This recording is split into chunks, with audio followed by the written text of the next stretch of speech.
Halo, terima kasih udah mampir di channel YouTube saya. Saya mengucapkan mohon maaf lahir batin buat teman-teman yang merayakan Hari Raya Idul Fitri kemarin ya.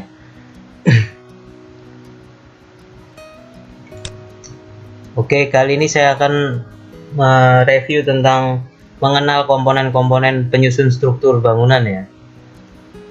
Di sini saya memakai struktur baja, cuman istilah-istilah penamaan antara struktur baja dengan struktur beton itu hampir sama. Jadi saya review pakai ini ya. Ini desain, salah satu desain rumah saya. Ini masih embrio pertama, masih banyak perubahan yang saya lakukan untuk menjadikan bangunan ini secara estetika lebih bagus lagi dan secara struktur lebih kuat lagi. Oke, ini sebagai contohnya saya pakai ini ya untuk konten ini ya. Oke, kita lanjut. Penyusun struktur bangunan itu dibagi menjadi 3 bagian. Struktur bagian bawah, struktur bagian tengah, dan struktur bagian atas. Struktur bagian bawah sendiri itu terdiri dari komponen pondasi dan slope. Jadi di gambar desain saya ini untuk lantainya saya tinggikan 1 meter ya. Untuk desain rumah saya ini saya tinggikan 1 meter dari permukaan jalan. Ini untuk mengantisipasi 50-70 tahun mendatang itu air hujan tidak masuk dalam rumah dan kolom-kolom struktur ini tidak tergenang oleh air. Kenapa? Karena permukaan tanah tiap tahun pasti turun. Satu, kedua pertumbuhan penduduk di kota besar itu semakin laju, khususnya di Surabaya ya. Otomatis lahan-lahan untuk serapan air juga berkurang dan saluran air untuk pembuangan air hujan menuju ke laut juga semakin berkurang karena pertumbuhan penduduk itu sendiri ya. Jadi saya tinggikan 1 meter supaya bangunan ini bisa layak huni sampai 70 tahun mendatang ya. Karena untuk kolom struktur juga tidak terendam air hujan. Oke. Jadi kita ke topik bahasan ya. Struktur bawah sendiri itu merupakan struktur yang tidak terlihat yang berada di bawah tanah. Struktur ini bekerja sebagai penyalur beban dari bangunan itu sendiri menuju ke dalam tanah. Itulah arti dari struktur bawah ya, yang terdiri dari pondasi dan slope. Di struktur beton juga sama, ada pondasi dan slope. Di baja juga sama. Itulah struktur bagian bawah. Saya bahas untuk pondasi ya. Pondasi saya menggunakan pondasi cakar ayam. Ini merupakan metode rekayasa teknik dalam pembuatan pondasi bangunan ya. Pondasi ini memungkinkan pembangunan pada tanah lunak. Jadi emang didesain untuk ke tanah lunak seperti untuk di rawa-rawa. Jadi desain pondasi cakar ayam seperti ini itu didesain oleh orang Indonesia asli.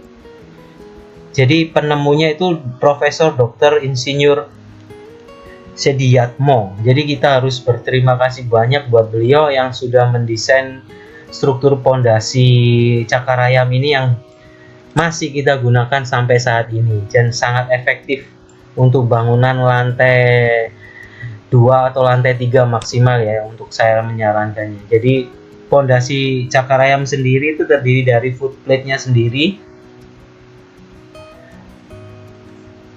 Jadi besi tulangan pondasi untuk yang bagian bawah ini, kotak ini.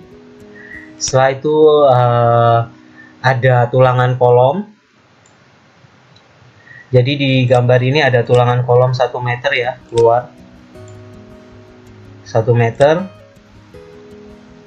Ini kolom beton ya, kolom beton bertulang ini. Jadi kalau di struktur baja ini penggunaan kolom beton bertulang ini hanya sebatas 1 meter peninggian. Setelah itu untuk kolom ke atasnya disambung dengan struktur baja dengan IWF ya. Kalau di gambar ini saya memakai IWF 250 begitu. Tapi kalau untuk di struktur beton ini tinggal disambung untuk tulangan kolom ini lanjut sampai ke atas. Jadi untuk kolomnya sendiri menjadi kolom beton bertulang ya untuk struktur beton. Kalau untuk struktur baja hanya terbatas sampai di sini, sampai ketinggian pedestal. Setelah itu kita tanam angkur. Untuk kolom ke atasnya kita sambung pakai struktur baja IWF. Seperti itu. Kenapa saya memilih ini ya? Memilih pondasi cakar ayam untuk bangunan ini? Karena bangunan ini memiliki ketinggian cuma 2,5 lantai dengan beban yang tidak terlalu berat ya. Daya dukung tanah pada tapak cukup baik sehingga penggunaan pondasi ini cukup menahan beban bangunan yang rendah. Karena jadi pondasi cakar ayam ini sangat efektif buat bangunan rumah saya yang hanya untuk tinggi 2,5 lantai ini ya. Dan disarankan maksimal untuk penggunaan 3 lantai sebenarnya pondasi cakar ayam itu sendiri. Setelah itu bagian struktur bawah itu slope. Slope ini yang di sini ya, yang di join ke pondasi cakar ayam ini slope. Beton bertulang yang diletakkan secara horizontal di atas pondasi, fungsinya untuk meratakan beban yang diterima. Itu fungsi slope ya, yang diterima kolom menuju ke pondasi, sehingga setiap beban yang diterima kolom tersebar merata di seluruh pondasi. Jadi kegunaan slope itu sendiri yaitu untuk membingkai antara titik-titik pondasi ini menjadi satu, sehingga beban yang diterima pondasi itu tersebar merata pada seluruh pondasi. Apabila ada penurunan tanah, itu dinding juga tidak retak. Itu salah satu fungsi dari slope itu sendiri.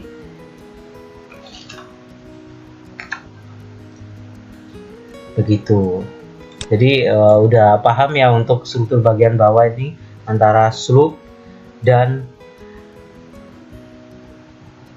pondasi ya. Jadi itu struktur untuk struktur bagian bawah. Itu struktur utama dari struktur bangunan bawah. Sekarang kembali ke struktur bagian tengah. Jadi sebelumnya saya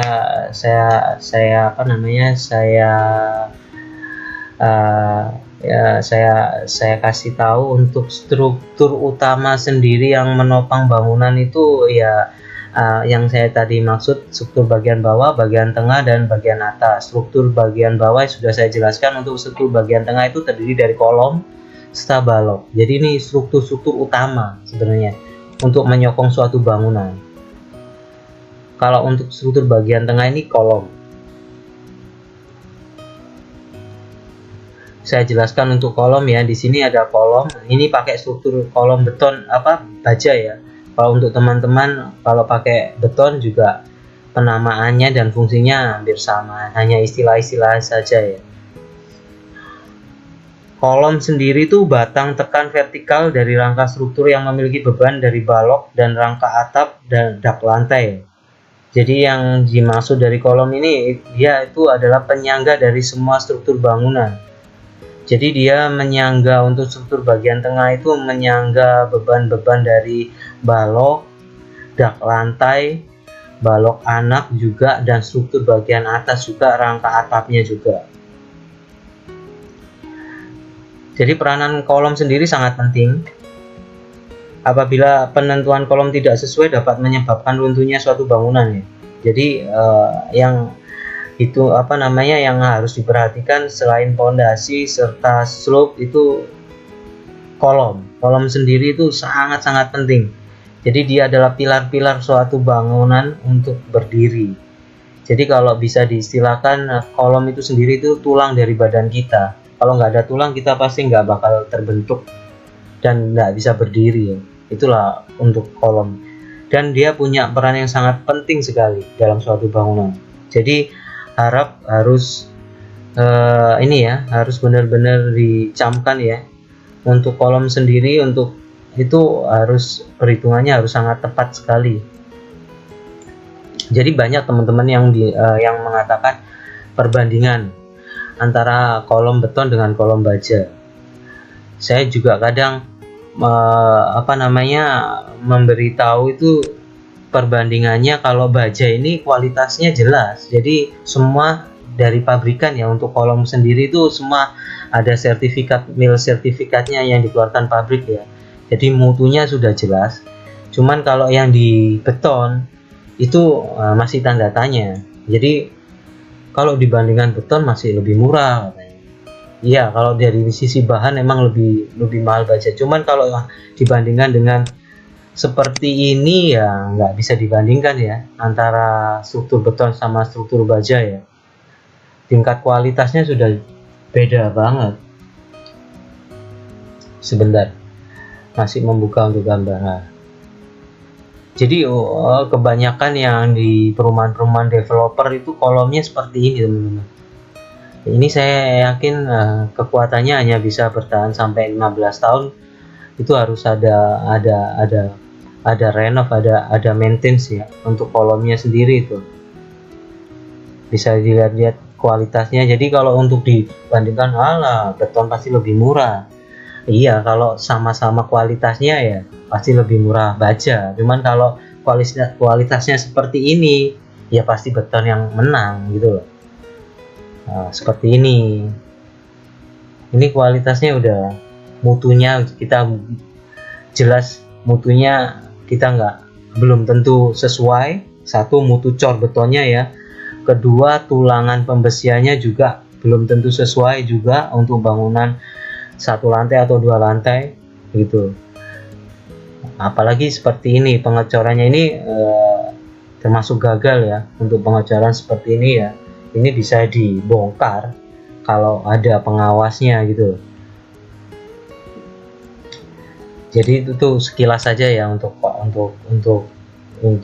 perbandingan antara kualitas antara baja sama beton ya. Jadi jangan dibandingkan. Kalau sama-sama kualitas mungkin oke. Dan beton pun nggak murah juga untuk struktur beton. Struktur baja juga kualitasnya boleh diadu kalau kita memakai material-material yang SNI ya, baja-baja SNI. Karena untuk quality controlnya baja itu mudah terlihat, terutama pada welding. Nah, kalau kita pakai SNI sudah jelas. Terus weldingnya, untuk join sambungannya itu kontrol kualitinya mudah untuk kalau beton kan ada sulit karena dia main poles. Jadi kita nggak tahu bagian struktur di dalamnya seperti apa, atau seperti ini atau seperti ini kan gitu. Kalau main poles bagus kalau beton begitu. Jadi kalau untuk dibandingkan sama beton yang mutunya seperti ini ya, pengerjaan seperti ini ya pasti murah beton, saya yakin. Kalau baja pasti mahal di bahan begitu. Oke, kembali lagi ke topik bahasan untuk kolom sendiri ya. Jadi yang saya sebutkan tadi, peranan kolom itu sangat penting ya. Apabila penentuan kolom tidak sesuai dapat menyebabkan runtuhnya suatu bangunan. Semua beban mati dan hidup akan diterima kolom dan akan didistribusikan ke permukaan tanah. Jadi yang bisa disimpulkan di sini, bangunan akan aman dari kerusakan bila besar dan jenis pondasi sesuai dengan perhitungan. Tapi kondisi tanah juga harus benar-benar sudah mampu menerima beban dari pondasi, karena seluruh beban yang diterima kolom akan diteruskan ke pondasi, diteruskan ke dalam pondasi ini ya, agar bila terjadi gempa dan tanah ambles, bangunan tidak mudah roboh. Jadi semua beban itu larinya ke kolom, setelah itu ke kolom, ke pondasi. Jadi dari beban balok, dari balok sendiri ini menerima beban dari dak lantai, belum lagi dari beban hidup, beban mati. Beban hidup itu orang yang meninggali, beban mati seperti perabotan, seperti itu. Jadi kalau untuk penentuan penggunaan dak lantai juga kita harus sesuaikan dengan kegunaannya. Kalau enggak terlalu digunakan untuk beban-beban berat ya kita bikin dak lantai yang seringan mungkin, kalau saran saya gitu. Karena dak lantai sendiri itu sudah termasuk beban ya, beban buat struktur. Jadi dia menopang pada balok. Dari balok, beban balok ini akan diteruskan dari beban plat lantai, terus beban balok ini diteruskan dalam kolom larinya ke pondasi gitu. Balok sendiri merupakan salah satu struktur yang digunakan sebagai dudukan plat lantai dan pengikat kolom fungsinya Jadi dia mengikat antara kolom satu dengan kolom yang lain, membingkai menjadi satu. Itu pengikatnya adalah balok itu sendiri.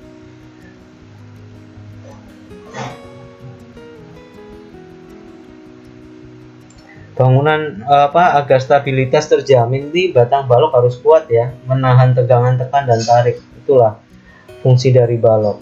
Jadi oh ya, perbedaan antara kolom beton dan kolom baja ya. Kalau kolom beton itu, ini bukan kolom beton ya, kolom beton bertulang.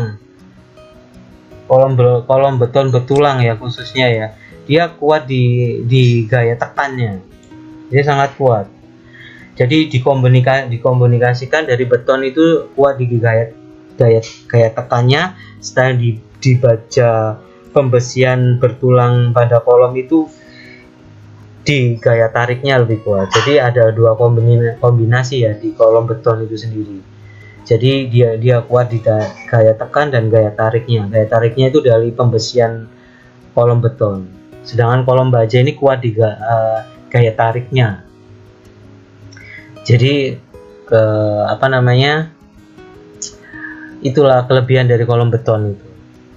Cuman ya emang pengerjaannya lebih lama. Kalau mau dituntut yang pekerjaan yang premium yang super bagus ya pasti mahal untuk ongkos pengerjaannya.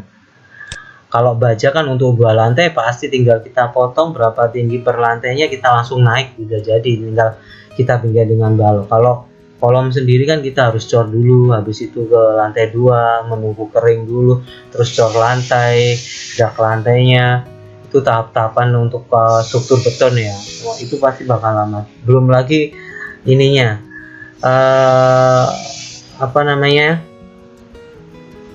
komponen-komponen penunjangnya seperti begesting, seperti penyangga, itu makan biaya juga sama waktu. Dan sekarang biaya pegawai juga semakin tinggi ya, untuk tukang sama helpernya itu sangat tinggi karena tuntutan zaman juga ya.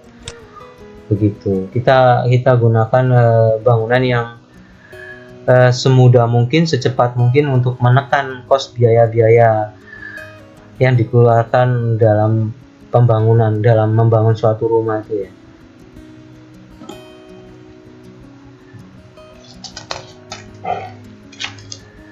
Untuk struktur bagian atas ya itu udah jelas, di sini Huda-Huda ya. Huda-Huda ini pakai IWF 200 untuk rangka atapnya ya, memakai IWF 200. Jadi penutup ini saya desain pakai penutup atap gelombang yang plastik ya, Alderon ya. Enggak saya pakai penutup atap genteng karena antar high maintenance juga, takut bocor dan lain sebagainya. Saya pakai yang atap dingin Alderon itu ya, atap gelombang yang dari plastik. Mungkin sekian dulu penjelasan saya. Semoga penjelasan saya ini membantu buat teman-teman yang penamaan istilah-istilah dalam bangunan ini ya, dan serta fungsi-fungsinya. Oke, terima kasih.